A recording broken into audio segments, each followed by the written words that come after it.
My name is Miss Kim, and I have decided to talk about writing stories. Today, there are three important parts about writing a story. There's the beginning, the middle, and the end. In the beginning, you always write about, you describe the characters, you describe the time, and you describe the location. In the middle of the story, you tell the problem. What is the problem? What are the characters' problem? And at the end, you solve the problem. If you remember those three facts, describing, problem, and solving, then you'll write the most incredible stories. So today I thought I would read you a story, and it's called Doctor De Soto. It's by William Steig, and William Steig has written lots of little books.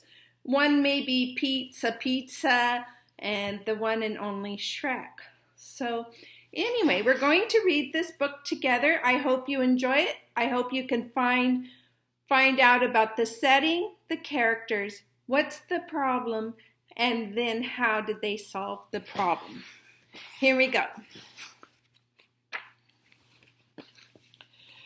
Dr. De Soto, the dentist, did very good work, so he had no end of patients. Those close to his own size, moles, chipmunks, etc., sat in the regular dentist's chair. Larger animals sat on the floor while Dr. De Soto stood on a ladder.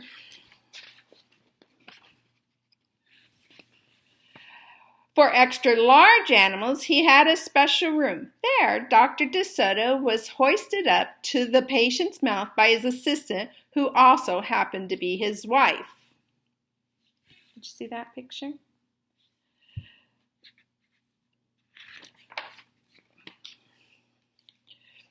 Dr. De Soto was especially popular with the big animals. He was able to work inside their mouths, wearing rubbers to keep his feet dry, and his fingers were so delicate and his drills so dainty they could hardly feel any pain. Being a mouse, he refused to treat animals dangerous to mice, and it said on his sign. When the doorbell rang, he and his wife would look out the window. They wouldn't admit even the most timid-looking cat. One day, when they looked out, they saw a well-dressed fox with a flannel bandage around his jaw. "I cannot treat you, sir," Dr. De Soto shouted. "Sir, haven't you read my sign?" "Please," the fox wailed, "have mercy. I'm suffering." And he wept so bitterly it was pitiful to see. "Just a moment," said Dr. De Soto. "That poor fox," he whispered to his wife. "What shall we do?" "Let's risk it," said Mrs. De Soto. She pressed the buzzer and let the fox in.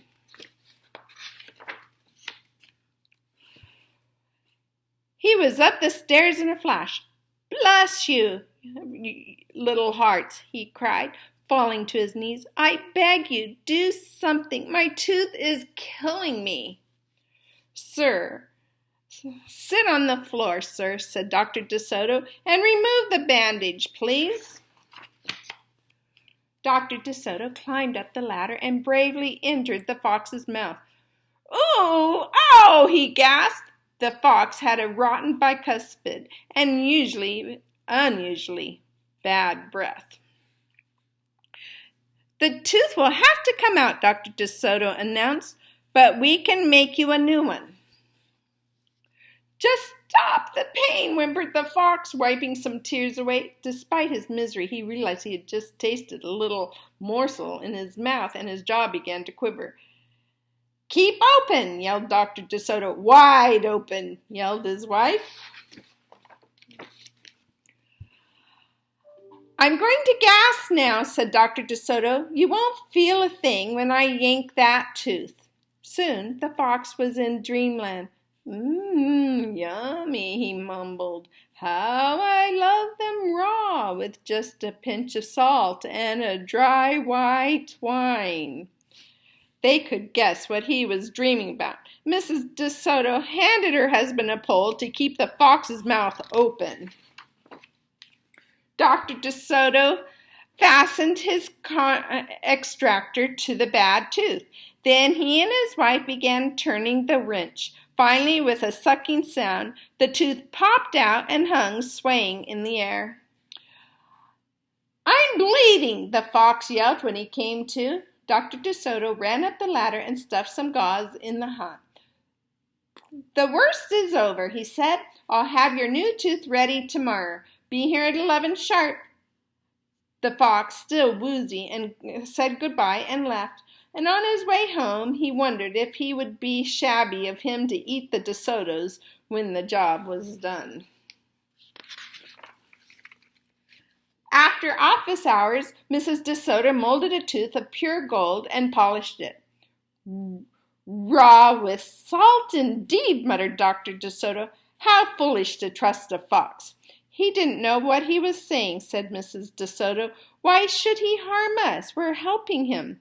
"Because he's a fox," said Dr. De Soto. "They're wicked, wicked creatures."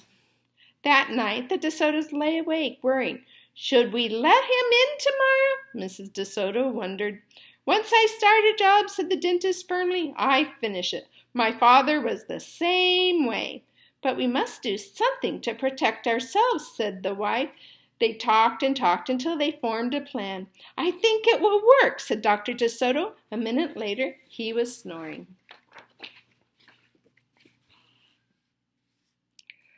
The next morning, promptly at 11, a very cheerful fox turned up. He was feeling not a particle of pain. When Dr. De Soto got into his mouth, he snapped it shut for a moment, then opened wide and laughed. "Just a joke," he chortled. "But be serious," said the dentist sharply. "We have work to do." His wife was lugging the heavy tooth up the ladder. "Oh, I love it!" exclaimed the fox. "It's just beautiful." Dr. De Soto set the gold tooth in its socket and hooked it up to the teeth on both sides. The fox caressed the new tooth with his tongue. "My, it feels good," he thought. "I really shouldn't eat them. On the other hand, how can I resist?" "We're not finished," said Dr. De Soto, holding up a large jug. "I have a remarkable preparation developed only recently by my wife and me. With just one application, you can be rid of toothaches forever. How would you like to be the first one to receive this unique treatment?" "I certainly would," the fox declared. "I'd be honored." He hated any kind of personal pain. "You will never have to see us again," said Dr. De Soto. "No one will see you again," said the fox to himself. He had definitely made up his mind to eat them with the help of his brand new tooth. Dr. De Soto stepped into the fox's mouth with a bucket of secret formula and proceeded to paint each tooth. He hummed as he worked. Mrs. De Soto stood by on the ladder, pointing out spots he had missed. The fox looked very happy. When the dentist was done, he stepped out. "Now close your jaws tight," he said, "and keep them closed for a full minute." The fox did as he was told. Then he tried to open his mouth, but his teeth were stuck together. Excuse me, I should have mentioned," said the Dr. De Soto. "You won't be able to open your mouth for a day or two. The secret formula must first permeate the dentine. But don't worry, no pain ever again." The fox was stunned. He stared at Dr. De Soto, then at his wife. They smiled and waited. All he could do was wrinkle very much through his clenched teeth and get up and leave. He tried to do so with dignity. Then he mumbled down the stairs in a daze. Dr. De Soto and his assistant had outfoxed the fox. They kissed each other and took the rest of the day off. So what was the beginning of the story? How did they describe the characters? You're right. They described it, the mouse and his wife were a dentist, and they described that they don't work on animals that eat mice. And what was the problem? You're right again. The problem was that a fox is a fox and will eat mice. And how did they solve the problem? You got it. They devised a system where it glued his mouth shut for a couple days so he didn't have the opportunity to eat them. I found this story funny. I hope you did too. I hope this encourages you to write your own stories with a description of the characters, where it's taking place, the problem, and how the problem was solved. Goodbye.